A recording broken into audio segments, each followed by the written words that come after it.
this is an iHeart podcast. Guaranteed human.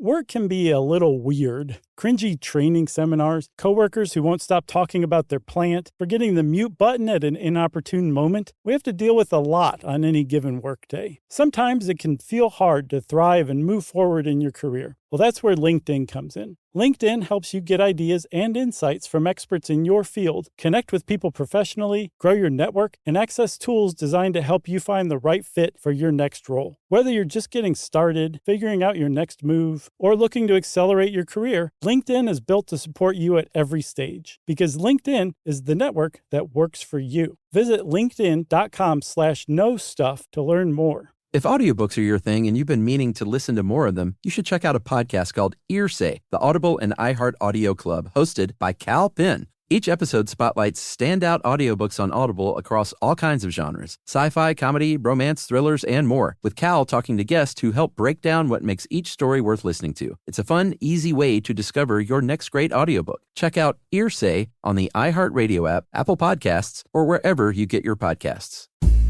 Hey everybody, happy Saturday. It's Chuck here with a Saturday selection. Yeah, that works. This week I'm going to go with Who Were the Buffalo Soldiers? This is from January 2020. And I love my history episodes that we do. And this is one that I really enjoy doing because we dug in, didn't know anything about this topic. And those are always my favorite when I go in kind of blind and learn a lot. So check it out. Who were the Buffalo Soldiers?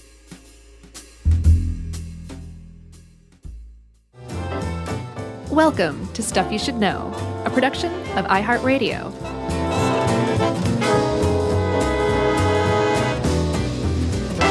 Hey, and welcome to the podcast. I'm Josh Clark. There's Charles W. Action Jackson Bryant, right? Sure. And then there's Jerry over there, the Flash. That makes this Stuff You Should Know. That's right. If there's one thing people say to me is how much I'm like Carl Weathers. Sure. And how speedy Jerry is. Why do I want to say that Carl Weathers had one arm in Action Jackson? I don't think that was the case. Has he ever had one arm in any of his... Oh, I think his arm gets pulled off in Predator. Okay. I'm conflating the two. That sounds about right. I saw Predator, but just once, when it came out. I saw it within the last 12 months. Oh, yeah? I think it's even better now as a grown-up. Oh, yeah? Yeah. Okay. I can really feel the tension like you're in the jungle there with everybody. It's amazing. Have you been singing the Buffalo Soldier song constantly in your head? Despite my best efforts, I can't stop. Well, I looked up the lyrics because I was just, I know some of them, but I wanted to kind of see where exactly he was probably talking about the soldiers. Yeah. And there were some kind of on-the-nose references. Sure, you mentioned San Juan. Mentioned San Juan. What else? Fighting for America, fighting on arrival, fighting for survival. Sure. I always got it wrong, though. I thought he said dreadlock rock star. No, he says dreadlock Rasta. I know. I learned that today. Dreadlock rock star. I thought he was talking about himself. That's hilarious. I was singing it wrong. I mean, he was singing about himself. No, he's singing about the Buffalo Soldiers. They weren't Rastas. I guess some of them could have been. Maybe. We'll find out. Anyway, I've been singing for 40 years, Dreadlock Rockstar. That's pretty great. Like a dum-dum. Oh, that's all right. It's pretty close, man, and it still makes sense. The ones that don't make sense are the hilarious ones. That just seems like a very, 1991 white college kid thing to sing. Dreadlock Rockstar? Yeah. Dreadlock Rock, yeah. When you first start listening to Bob Marley. Uh-huh. Okay, you ready? I'm ready. So we're talking Buffalo Soldiers, and it is not just a Bob Marley song. It's, if anything, the Bob Marley song is kind of like a history lesson, which is kind of interesting. A bit. But the Buffalo Soldiers was the name of some all-black regiments and then eventually all black soldiers in the United States, fighting in the United States military. That's right. From right after the Civil War all the way up until, I think, 1951, when the last all-black regiment was disbanded and the military was, in practice, desegregated.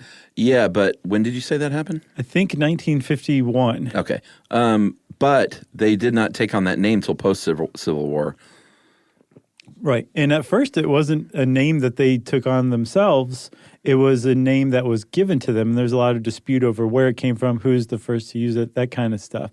But it's a really interesting history. And it's not just an interesting, like, military history. There's a lot of, like, terrible, tragic irony involved. Sure. There's this kind of overarching theme where you can make a case that the Buffalo Soldiers are the ones who actually paved the way for desegregation throughout the entire United States. Yeah. You can trace a direct line from their service to desegregation. It's pretty amazing stuff.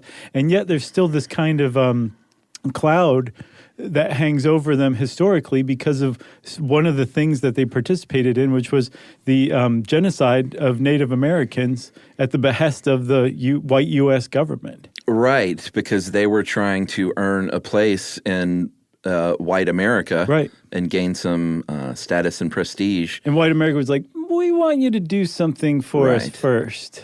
And we'll still probably not grant you that respect. Yeah, which is kind of par for the course from what I understand as far as military service and being black in America goes.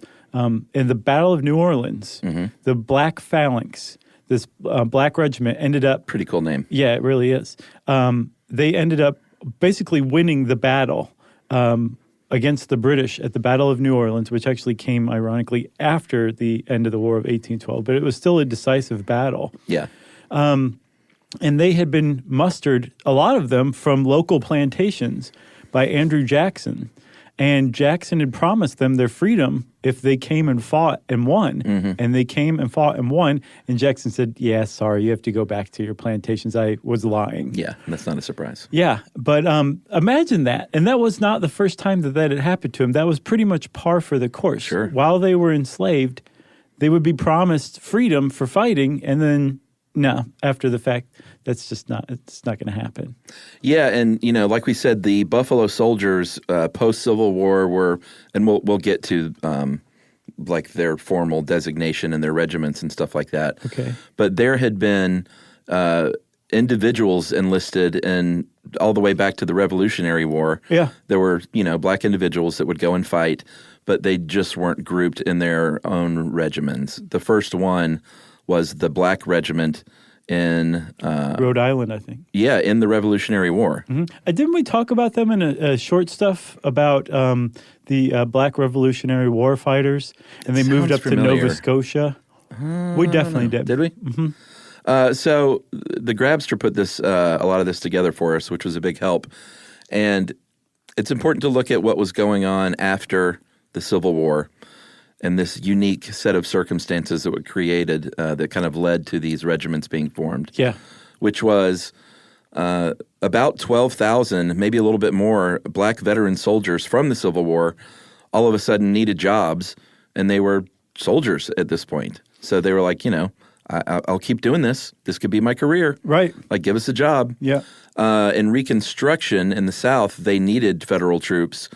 They needed white federal troops. Well, yes. It was probably not a good idea to send black troops to oversee Reconstruction. So to occupy the South. Can you imagine? No, it would not have been good. Oh, my God. So they sent white troops, of course, but that created a vacuum elsewhere where they could use and utilize these black troops. Right. There were 4 million slaves that were now free.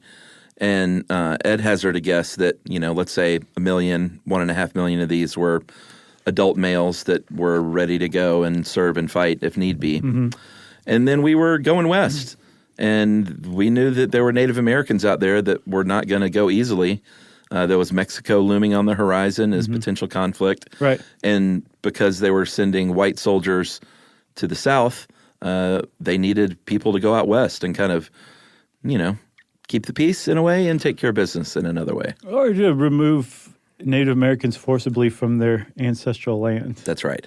So on July 28th, 1866, Congress did something really surprising. They said, we've got all these kind of expansionist ideas. We've got the South that we need to occupy. We need a bigger army. Yeah. We're going to raise a huge peacetime army. And not only that, we're going to form some all-black regiments. We're going to let black people enlist for the first time ever as peacetime soldiers. Yeah, and partially because they just needed people, Yep. And partially because they thought these black veterans that fought in the Civil War for the Union, they should be rewarded with jobs. Exactly. So for the first time, the federal government didn't renege on the offer of something better after having served and fought. That's right. As a soldier. So there was a big deal in just having, allowing soldiers, black soldiers to enlist during peacetime. Yeah. But the fact that they could enlist meant that they could become officers as well, Yeah. which meant West Point was open to black soldiers for the first time. Which was a huge deal. Yeah. In 1866 is when they expanded the Army. Just a few years later, they wanted to shrink the Army a little bit. Mm-hmm. So they consolidated a bunch of regiments down to 25. And the original, I think it was 6, Yeah. 4 infantry and 2 cavalry were now shrunk down and combined into the 9th Cavalry, the 10th Cavalry. I'm saying both cavalry and cavalry. Sure. Just Covering all your bases. even though only one of them is correct, and that's cavalry. The 24th Infantry and the 25th Infantry. Right. And the fact that they survived this downsizing of the Army, because Congress went, we need a big Army. Oh, Yeah. that's too big. Let's get rid of some soldiers. The fact that all black regiments survived is really miraculous because in that downsizing decree a few years later, it wasn't included and we still need to keep black regiments intact. Right. And William Tecumseh Sherman was no great friend to the black man by any stretch of the imagination. And he was in charge of downsizing these troops. And yet he knew enough that there were still congressmen in Congress who had created the black regiments in the first place, Right. that they would not be very happy if he just dissolved them. So he kept them intact and actually just went from 6 to 4. Yeah, and it's interesting because it was peacetime. During wartime, especially back then, it was really pretty easy to get people to sign up and volunteer and fight for whatever side they were on. Yep.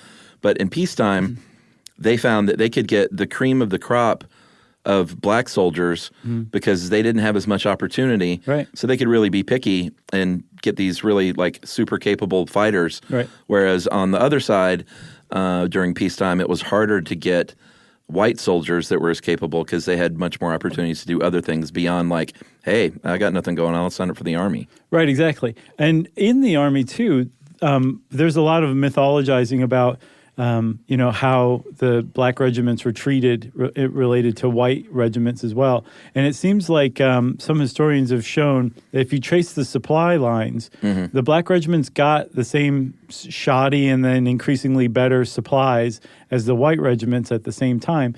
And in the Army, you had just opportunities that just weren't afforded to you outside, like the opportunity to make money, and to have savings and a pension, things that you could kind of bank on a future with. That was just not part of the black experience of black men back then. Right. I think that's a very robust setup and more. Oh, we're still doing setup? No, that's beyond, that's why I said and more. Okay. But I think what I'm trying to say is it's a great time for a break. Okay. Yeah? Yeah. All right, we'll be right back and we'll talk a little bit about how this name came to be right after this.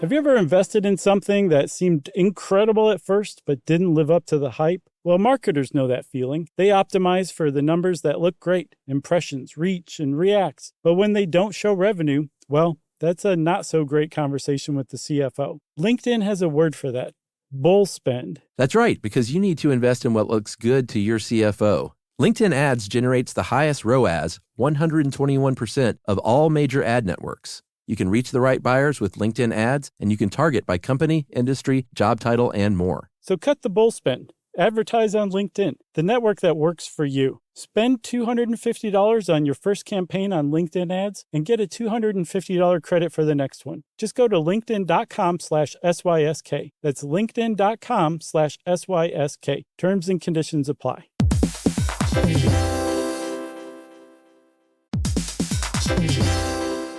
Hey everybody, we're here to talk to you about Wayfair. who believes that spaces should be functional, they should be comfortable, they should be well-designed, and they can be well-designed by you with their help. Your updated space should feel more comfortable, inviting, and practical for everyday use. And we're talking about outdoor seating. We're talking about grills. We're talking about major appliances. If you need storage solutions, Wayfair can help you out. Patio lighting, rugs, decor. It is your one-stop shop for home. Yeah, I mean, it's getting nice out, so it's time to think about living outdoors for the next few months. And Wayfair knows that outdoor furniture, it's heavy, it's intimidating to assemble. So Wayfair has stepped in and said, we're going to handle the hard part so you don't have to. That's right. You can shop Wayfair Verified, your shortcut to the good stuff. And that means their team of product specialists are going to vet everything by hand using a 10-point inspection, testing things like, quality materials, functionality, and features, and even how long it takes to build that piece of furniture. And the overall experience save time, reduce hassle, and improved convenience. Patio season is here, and these deals won't last. So head to wayfair.com right now to get your outdoor space ready for way less. That's WAYFAIR.com. Wayfair, every style, every home. Introducing the all-new Mazda CX-5, featuring more connection. Hey Google, where's the nearest Pilates class? Safety that has your back. More discovery on the scenic routes. More passion in the details. And more control in changing weather. The all-new Mazda CX-5. More to move every side of you. See it in 5 films at MazdaUSA.com/5sides. Google is a trademark of Google LLC. Sequences shortened and simulated.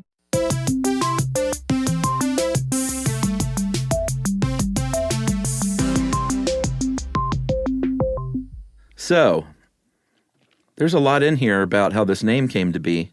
Right. But I think we can condense it to just a couple of versions, one of which was that the name may have come from the Native Americans as sort of an honor, like they're brave and they fight. Fierce. They're like fierce, like the buffalo. And like Sasha Fierce. I don't know what that is. That's like Beyonce's weird alias. Oh, really? Why do stars, when you get to this enormous, huge point, decide to create an alter ego that is always not good? Chris Gaines. Yes. Learn the lesson from Chris Gaines. Yeah. Who else has done that? I It feel doesn't like matter. Chris Gaines was some enough of them for have 50 worked. of them. Ziggy Stardust certainly worked.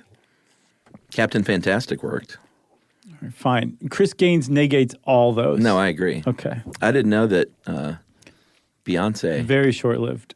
Really? Mm-hmm. And what was the persona? Was it like really I guess different? she was fierce. I don't know. I just heard her name a couple of times. Well, Beyonce's fierce though, right? Right. You don't need an alter ego, Beyonce. Right. You're fierce enough. You don't want to go too much fiercer. You should be her manager. I should. You know all the right moves. So that is one of the stories, was that it was a name of honor from the Native Americans. But this, to me, sounds like it might have been just something kind of cooked up in history books. Or it just kind of converted into that. Maybe. The Smithsonian Museum of African American History says, yeah, that stands as popular lore. That's one example. Another is basically there's 2 competing ones, and that is that the Native Americans did give this name to the black soldiers, but that they were referring to the woolliness of the black soldiers' hair compared to white soldiers' hair, and that if you look between the horns of a buffalo, that kind of like toupee almost that the buffalo's wearing bears a vague resemblance to it, and that's where it initially came from. Yeah, and there's like direct evidence from letters and stuff of the time of this, whether or not it was true or not. It was at least down in print as being the reason.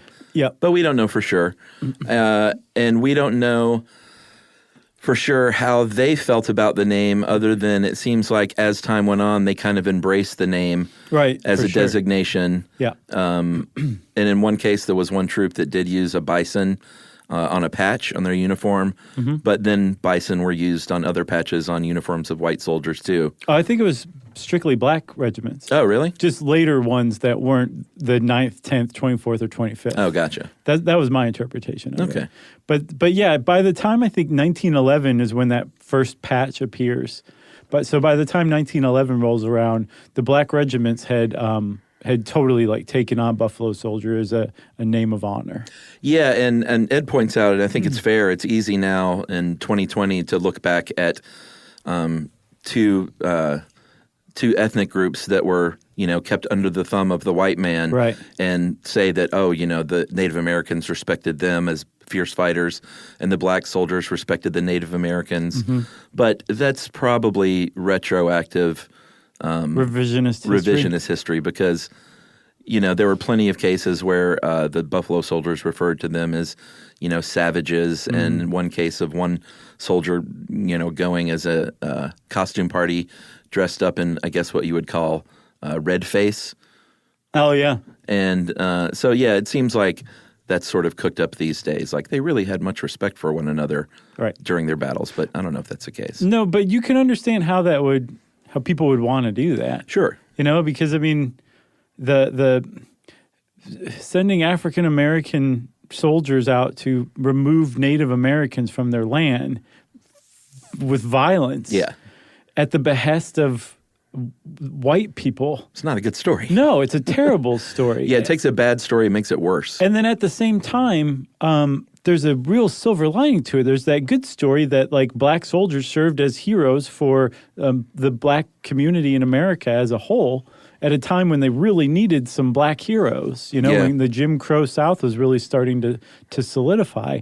So it's not like an all bad story, but it's definitely not an all good story either. So people want like a nice storybook ending for sure, which is surely where that came from. Yeah, I think so. So should we talk a little bit about what they did? Yeah, we their should. Service record? Yeah, when they were first assembled in, I think, the late to mid 1860s, they were almost immediately moved out to the frontier, Kansas, then Texas, New Mexico, and pushing further and further west as their work was increasingly successful. Yeah, and usually under the command of white officers. Yeah. It was not looked at as some great assignment if you were a white officer to go west and command one of the Buffalo Soldier regiments. Yeah, it would have been like being stationed in Alaska or something like that. Alaska's great. Although some white commanding officers did rise to the occasion. Yeah, and had a lot of great things to say about the soldiers, too. For sure. Some of them definitely did not rise to the occasion and actually went the other way. Right. Yeah, and you mentioned West Point. This was a huge deal because, like you said, now these young men could go attend West Point and come out officers upon entry into the Army. There were quite a few cases. One was a man named Henry Flipper. He was the first black graduate of West Point in 1877, came out as second lieutenant in the 10th Cavalry, and was basically set up with a court-martial. There was a case where there was he was put in charge of a quartermaster safe to like guard it basically and take charge of it. Money becomes missing. He kind of freaks out and lies about it. It's kind of all evidence pointing to the fact that he didn't take the money, but he did lie about where it went. What did he lie about then? I couldn't find that. I think that the initial money was missing at all, maybe. Oh, okay. I'm not really sure. Gotcha. But it looks like it was a setup. He was acquitted of the main charge even back then. Yeah. And was found guilty of an added charge of conduct unbecoming of an officer. The lying part. Right. And was dismissed from the Army, which even back then was an overblown sentence compared to the similar charges of white officers. Right. And the Army at the time, he could have gotten his discharge changed to honorable discharge. Right. But the Army apparently didn't have any procedure to do that. So it was up to the Commander-in-Chief, Chester A. Arthur, to decide yay or nay, and he just let it pass by. Right. But Lieutenant, was he a lieutenant? Second lieutenant. Second Lieutenant Flipper went to his grave saying that he was innocent. And he in the 90s, I think 1998, Bill Clinton finally pardoned him. Billy boy. He did. And Clinton, that ghoul, ordered him exhumed and reburied with full military honors. Oh, interesting. Yeah. But they suspect that Clinton just wanted to see what the body looked like. Come on. He said, let's do this right. Yeah, he probably did say that. So there were another couple of cases, John Hanks Alexander and Charles Young. They were West Point grads early on. They went on to lead these regiments. And that's not to say that at West Point it was smooth sailing, of course. Right. They had a very hard time there and still persevered. Yeah, extraordinarily. Ed points out that in the Tuskegee Airmen episode too, I think we talked about how those guys who went through West Point or the military academies had just an awful time of it too. Yeah, I mean, that happened. I mean, it probably still happens to some degree. Sure. But I mean, I read The Lords of Discipline. I did too. And saw the movie. I don't know if I saw the movie or not. And that was, what year was that set? That was... It's probably 60s. Was it? I don't remember. What was the problem with that guy? He just was soft or something? Wouldn't it? He like was he had feelings? You know, I don't remember. I haven't seen it in a long time. Yeah. But that was the Citadel, not Right. West Point. Which is Navy, I think, right? Air Force? Marines? I'm not Coast sure Guard. what the Citadel is. National Guard? I don't know. Cub Scouts? Yes, it was Cub Scouts. Okay. Citadel. Famous Cub Scout Where they'll military break your institution. spirit. So these regiments had about 1,000 troops and officers, but they were constantly undersupplied. Yeah. And like you said earlier, there's no evidence that they were intentionally undersupplied. No, but it's a myth that they were. Yeah, but kind of everyone out west was, because it takes a long time to get stuff out there, and a lot of those old Civil War weapons and equipment were pretty shoddy anyway. Yeah, plus, I mean, it's not really easy to come by water in the New Mexico desert where you're fighting the Cheyenne or the Apache. So you have horses that need water too because you're a cavalry unit. Mm-hmm. And the horses were breaking down. It was a really bad time as they were moving further and further west, because we tend to think of the United States military like in the terms of today, this just incredibly well-oiled logistical juggernaut. Sure. That was not the case after the Civil War. As a matter of fact, until I believe the Spanish-American War, the United States military was looked upon internationally as kind of like not the best around. Oh, yeah? Certainly not the best equipped. The logistics, we didn't have that kind of stuff down. You didn't hear it from me, but... Right, exactly. But and this is, the army that these guys were enlisted in. Yeah. So they were dealing with an army that was finding its feet, and then also on the frontier of the United States at a time when they're protecting the people building the railroads. So there's not even the railroads out there yet. One of their jobs was to protect railroad workers, mail carriers, people who were Pony on Express. cattle drives. Yeah, these were the jobs they were tasked with. Well, they were also fighting, like we said, in what was known as the Indian Wars, including some of the big ones. I think we need to do a big old episode on the Indian Wars. Yeah, let's do it. Okay. Wounded Knee. Yeah. The White River War. Yeah. I'd never heard of that one. I looked it up. The war is not a term for most of these. Just it should battles. be massacre. No, it should be straight up massacres. Yeah. Although here's the other thing too. This is really easy for guys like us to do, especially in retrospect, is what's called like mythologizing the noble savage, right? Right. Where we kind of make it seem like the Indians were just the people who, kind of meekly accepted their fate and were just rolled over by the U.S. government through this westward expansion. That's not the case. In almost every case, the further west we got, the fiercer the fighting got. Yeah. They pushed back, for sure. They engaged in massacres that included killing women and children and non-combatants. Right. Both sides did. So it's not like the Native Americans were just innocent of bloodshed. Right. But it's important to remember that they were defending their lands from invaders. They were the insurgents in that. So there's like a certain amount of moral higher ground that they're afforded just for being in that position. Right. Oh, for sure. But it's just, that's the thing. That's why I've always been fascinated about history. It's like, it's never just, black and white. Yeah, there's so much nuance that gets overlooked, especially if you were raised in public schools in America. Exactly. Not a lot of nuance going on. Right. And those then the white people swooped in and everything was great. Exactly. So by the 1890s, the Indian Wars ended. The reservations popped up, or they were just flat out massacred, like you said, or imprisoned. And this is when the Buffalo Soldiers started taking part in some of the land disputes out west with white settlers. Yeah. The removal of the Sooners in Oklahoma. That's huge. It is huge. Because all of a sudden black regiments show up and they're like, you might be white, but you need to get out of here because Right. you didn't follow the rules. That's right. That's a huge change from a decade or so before when like those people would have been enslaved in the South. Right. It's a big deal. What else? You mentioned San Juan from the Bob Marley song. Yeah, that was when they entered the national stage for the first time. Yeah, fighting in Cuba and Puerto Rico.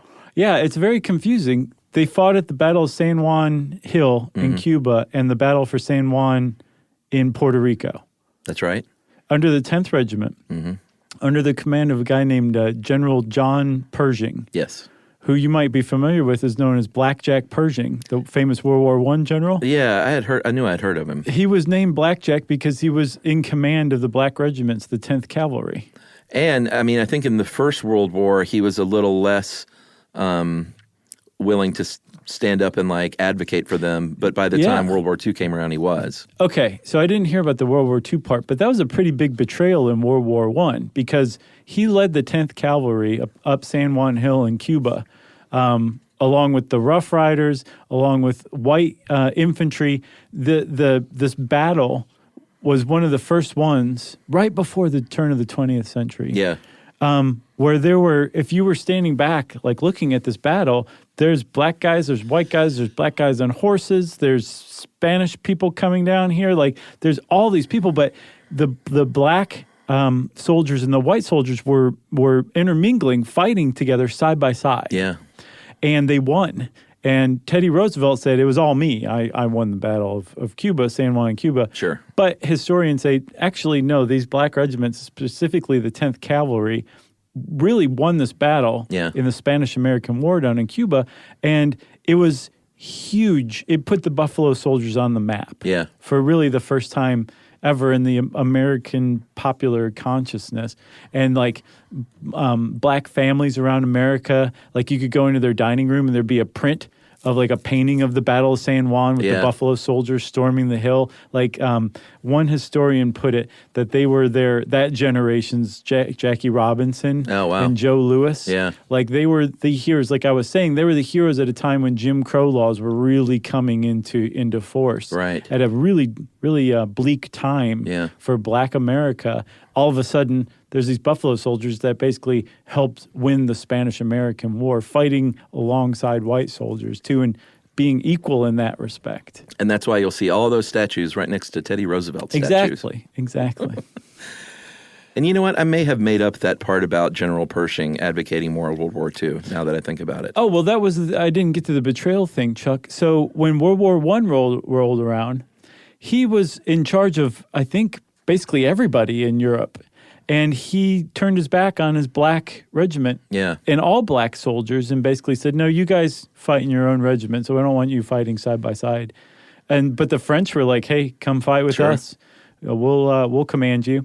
And that happened. That reminded me, the French were also the first ones to recognize officially the Native American code talkers, even before the United States did. Oh, I remember that. And they also used black aviators in World War I, too. So up with the French, historically speaking. That's right. There's a T-shirt. They gave us those fries. Sure. And that bread. You mean freedom fries? Uh-huh. Freedom bread. I feel like I'm talking a lot. Oh, yeah? Am I? I mean, no more than usual. Okay. Freedom bread. So in World War II, the Buffalo Soldier units were used a lot. A lot of times, though, they were not on the front lines. They were stuck to administrative and support duties. But they did join in combat here and there on both the theaters in the war, mostly toward the end of World War II. But it was, a lot of the good that you see coming out of what the Buffalo Soldiers did was foundation work and groundwork for desegregating the military, for showing that these guys are just the same as white soldiers. They're just as capable. They fight just as bravely.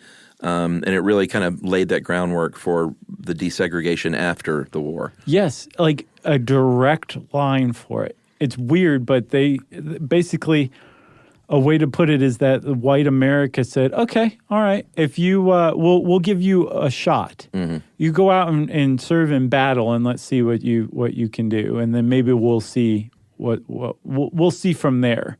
And just by being given that one opportunity to show that they could do things that were presumed they couldn't, like act bravely and fight, and be a good soldier that was like, good at being a soldier. Mm-hmm. They proved that all of these myths about how black people couldn't do these things were wrong. And that kind of thing opens up some people's eyes to, okay, well, what else do I think about black people that are wrong? And it's weird to think about because on a social level, that's what it takes, that people's minds can be changed like that. But historically speaking, in retrospect, like that's how it happens. Yeah. Like one prejudice is tested, and then all of a sudden other prejudices start falling slowly, away. kind of falling over like dominoes. Totally. Very, very slowly, though. Yeah. Unfortunately. Like dominoes, you can only picture falling fast. I know. Just do that in slow-mo. It's almost a terrible analogy. Almost. So it's crazy to think, but even though desegregation happened long before this, it takes a while for that to fully happen. Right. And there were Buffalo Soldier units in the Korean War. Yep. All black units in the Korean War. There was but it was 1948, I think, that Truman signed this act desegregating the military. Yeah, and I think it was took 3 more years. 1951 was when the final one was disbanded, the 27th. Right, but that's why I was saying you could trace a direct line of desegregation from the military, because that was the first chance that black America had to show that it could be treated equally and that it could act equally. Yeah. And they showed that, and it led to desegregation in the military. And then 3 years after the actual in-practice desegregation of military regiments, there was the Brown versus Board of Education ruling, which not in practice but in theory desegregated schools. Right. So it went Army, schools, and then eventually socially it just kept going. Yeah. But it was because of the Buffalo Soldiers and their service, directly, undisputedly. Oh, yeah. I mean, it's crazy to think as late as the Korean War, though, some of those units were still fighting. Yeah, it is because crazy. when I think of MASH, it doesn't feel modern, but it doesn't feel like Buffalo Soldier territory. Right.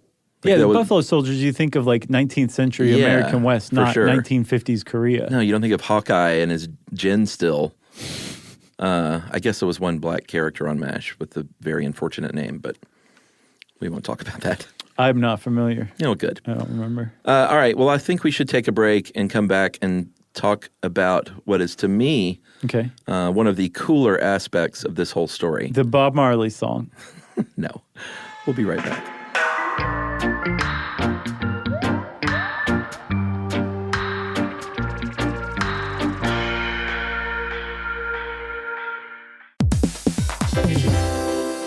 Have you ever invested in something that seemed incredible at first but didn't live up to the hype? Well, marketers know that feeling. They optimize for the numbers that look great, impressions, reach, and reacts. But when they don't show revenue, well, that's a not so great conversation with the CFO. LinkedIn has a word for that: bull spend. That's right, because you need to invest in what looks good to your CFO.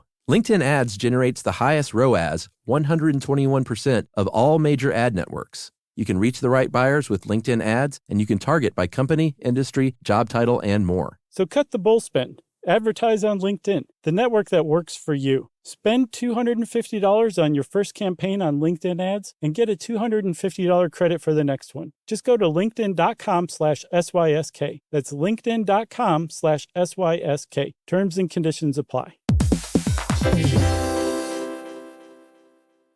Introducing the all-new Mazda CX-5, featuring more connection. Hey Google, where's the nearest Pilates class?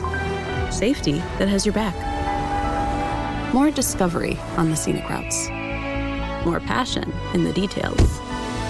And more control in changing weather. The all-new Mazda CX-5. More to move every side of you. See it in 5 films at MazdaUSA.com/5sides. Google is a trademark of Google LLC. Sequences shortened and simulated.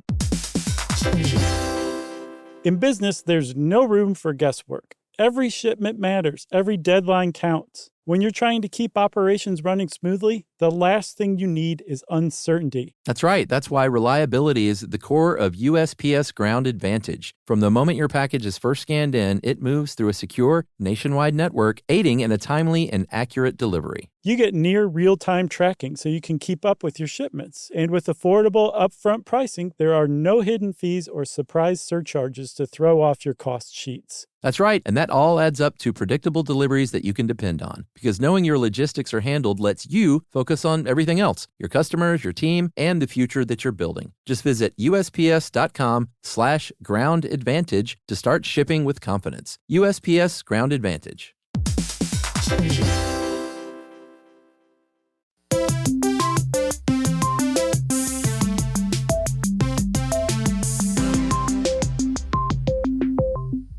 All right, we're back, and we're going to talk about what I think is one of the coolest little parts here of this whole story, which I never knew.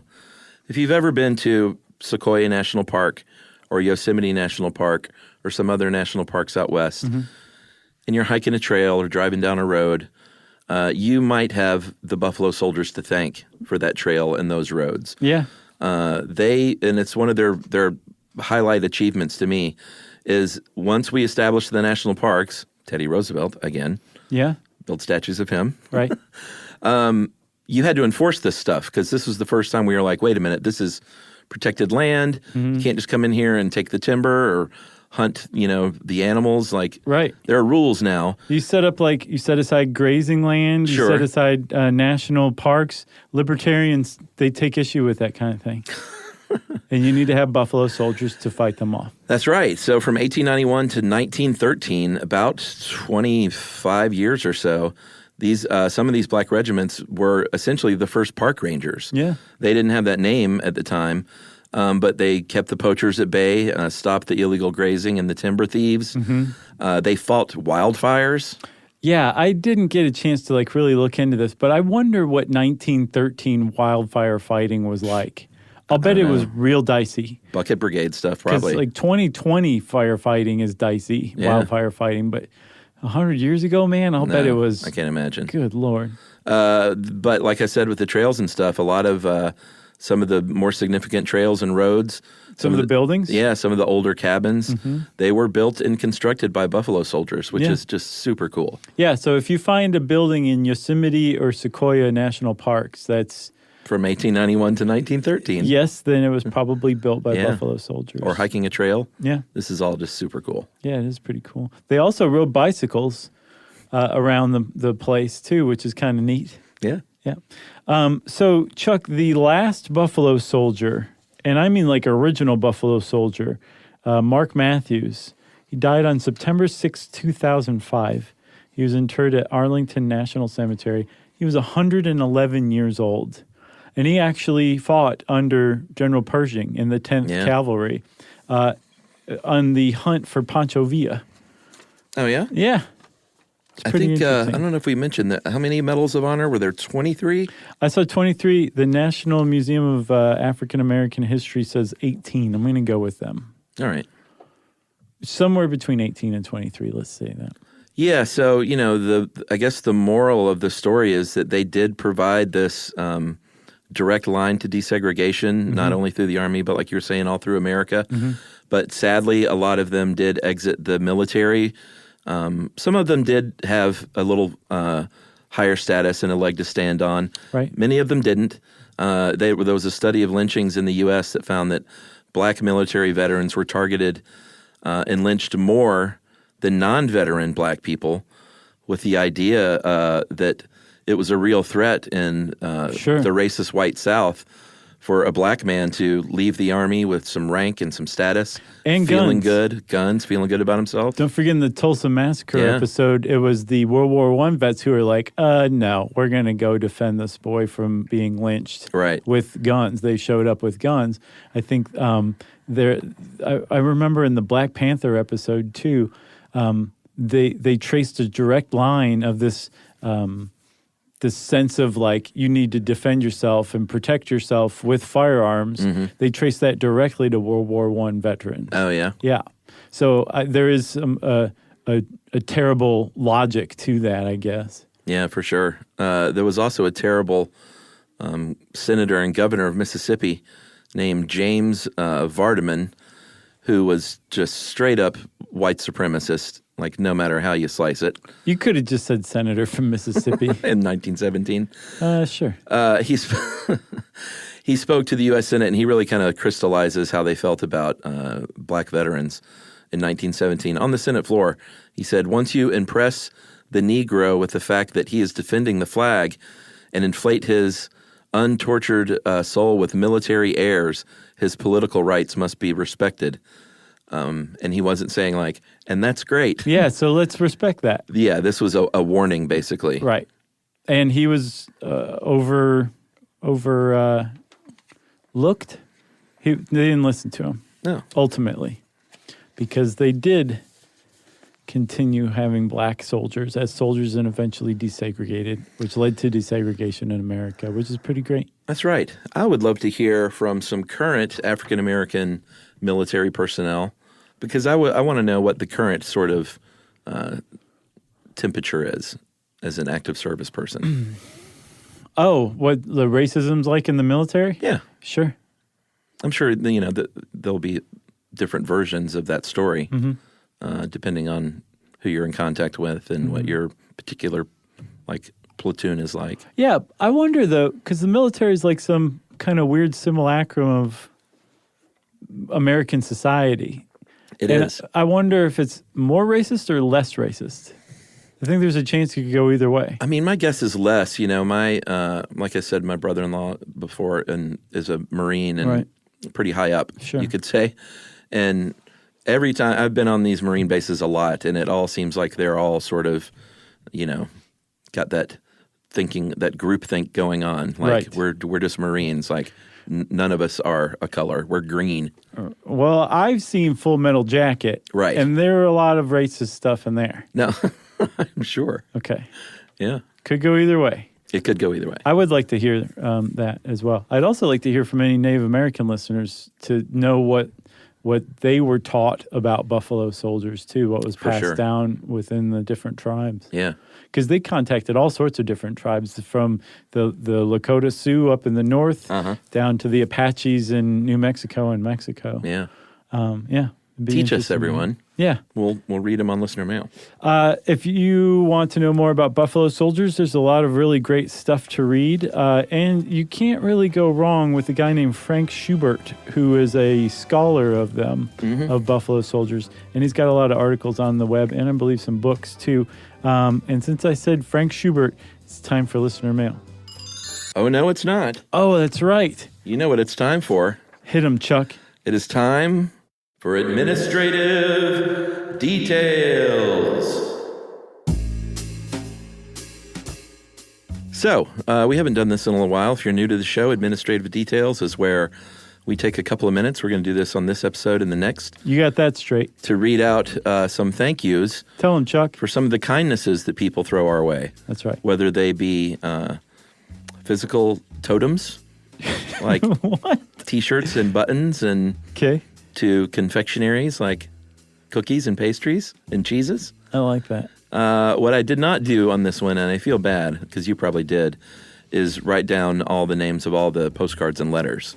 I wrote down the ones that I think I've got basically everybody. And we should say we almost always miss somebody. Yeah. Or a few. Yeah. So if we don't say your name and you've not been thanked on a previous administrative detail, please get in touch with us so we can correct that. That's right. And if you have a letter or a postcard that is on my desk, I'll include those in the next batch because now I feel bad. Bam.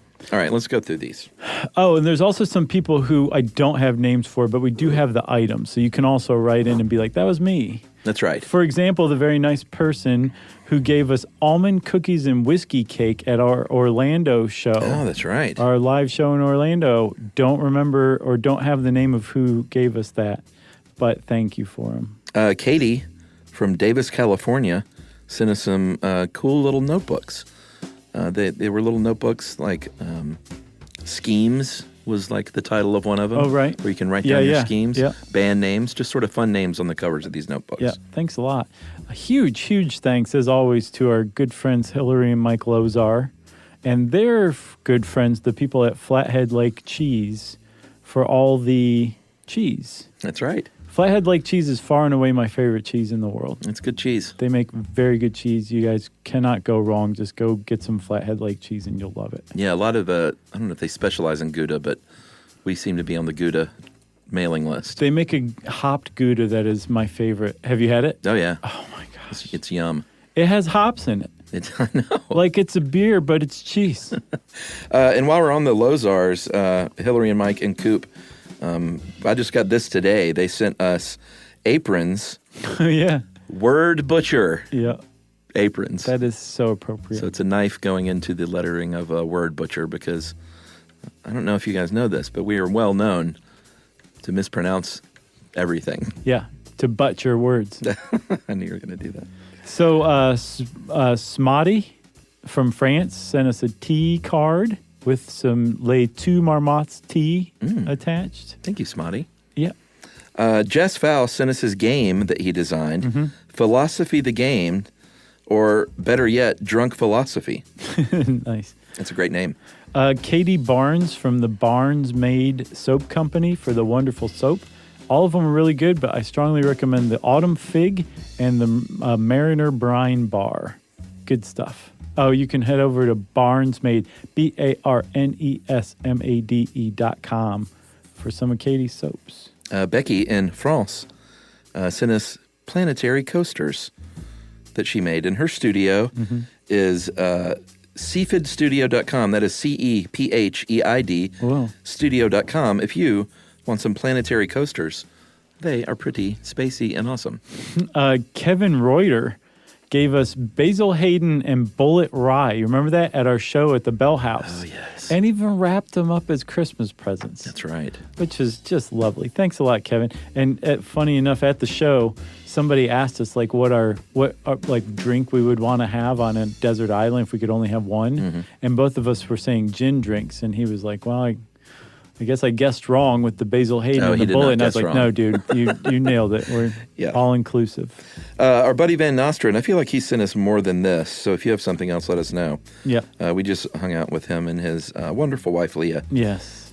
In Seattle. They sent us, he sent us some records. Some awesome records. Smurfs, Disco Duck, Lawrence Welk, and John Denver, the John Denver Muppets Christmas. And you know what? Van Nostrand gave us books before, and one of them was about, I can't say yet because that. Oh, really? Because the live show's not out. But he gave us a book about the live show years ago, and I never got around to reading it. Oh, that's right. They reminded me after the show, they're like, we way. sent you that book, you dummy. Oh, yeah. I said, I'll have to read it now. Will and Katie Lynn Lee sent us coffee from Coffee by Design. So nice. Delish. Let's see. Nicole Collins, DO, Doctor of Osteopathy, sent us a copy of her book, Insight, which is on vision, like real vision, and the miracle that is vision. So check it out. It's called Insight. I thought you were going to say DO, Doctor of Metal. I was delivered by a DO. And really? One of the things they do is they adjust you like you're a baby, and they adjust you like a chiropractor when you're born. I was born breech, so the DO adjusted me in reverse order, and apparently everyone in the delivery room gave him a golf clap afterward. And you waved your hand and said, "Thank you, everyone." Yeah, thank you. I have a taste for this applause thing. Fart, now. gurgled, fart. Indigo Proof from Portland sent me a gift certificate for one free denim repair. Nice. Because I complained about my Levi's blowing out. Yep. So they said, send me those jeans and we'll fix them for you. Yep, very That's nice. Indigo Proof. And where else do they fix jeans? Portland, Oregon. That is a jean fix in town Totally. for sure. I've got a super old one from not this past October, but the October before last, Chuck. Wow. Do you remember Kathy with a K Tosh at, I believe, our Phoenix show or our Salt Lake City show? One of the two. What are you talking about? Gave us lassos. Yeah. Real live lassos. Rope and rope. And she said, go on to YouTube and learn how to lasso now. Yeah. And I've yet to do that, but I still have my lasso. So thanks a lot, Kathy. Me we too. appreciate you. Yeah, it's not only cool to, because I will try and learn that one day, but it looks cool hanging on a wall. For sure. You know?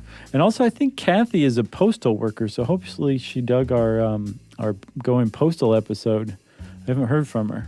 That's right. Email us, Kathy, and let us know how we did. I have a correction to read, but I'll just wait for listener mail for that one. Oh, yeah. I think that was me. That was my bad. Was it just you?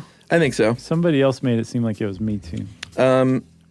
How many more should we do for this one? I don't know. Let's each do 3 more. Okay. Anna Parker, she's a painter and muralist who did this lovely painting of my 3 dogs, 2 of which are now dearly departed. Oh. But it's very, very sweet.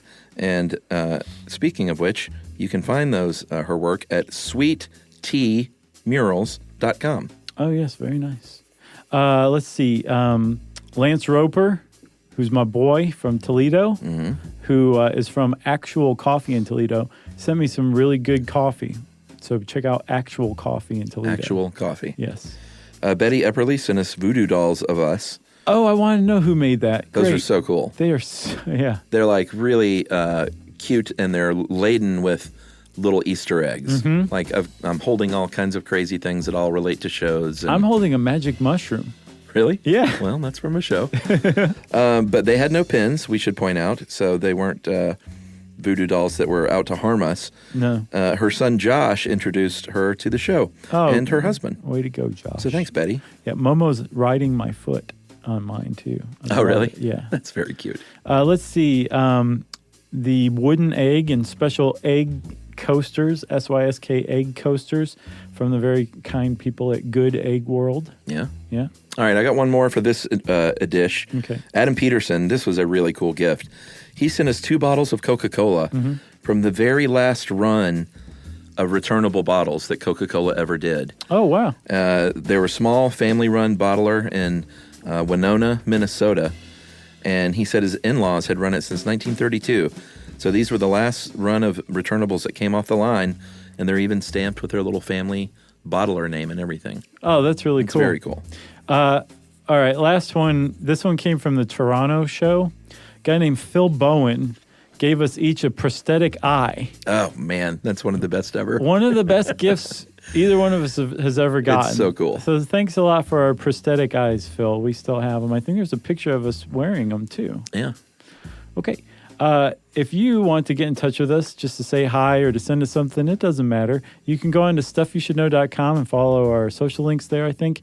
And as always, you can send us an email. Wrap it up, spank it on the bottom, and send it off to stuffpodcast@iheartradio.com. Stuff You Should Know is a production of iHeartRadio. For more podcasts from iHeartRadio, visit the iHeartRadio app, Apple Podcasts, or wherever you listen to your favorite shows.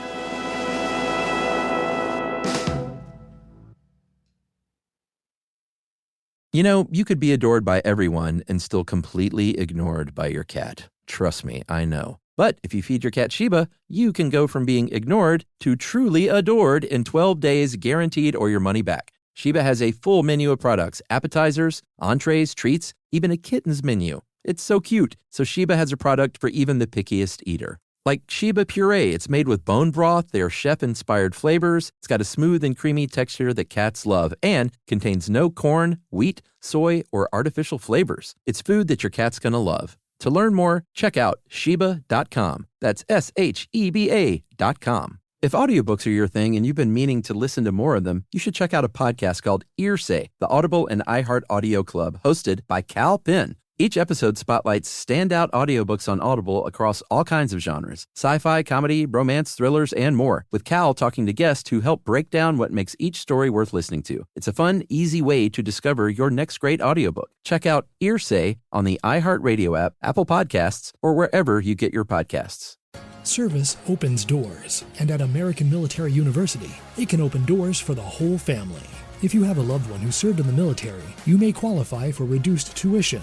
AMU offers flexible online programs designed to fit your schedule, so you can keep moving forward wherever life takes you. Learn more at amu.apus.edu/military. Open doors to the future for you and your family with the help of American Military University. This is an iHeart podcast. Guaranteed Human.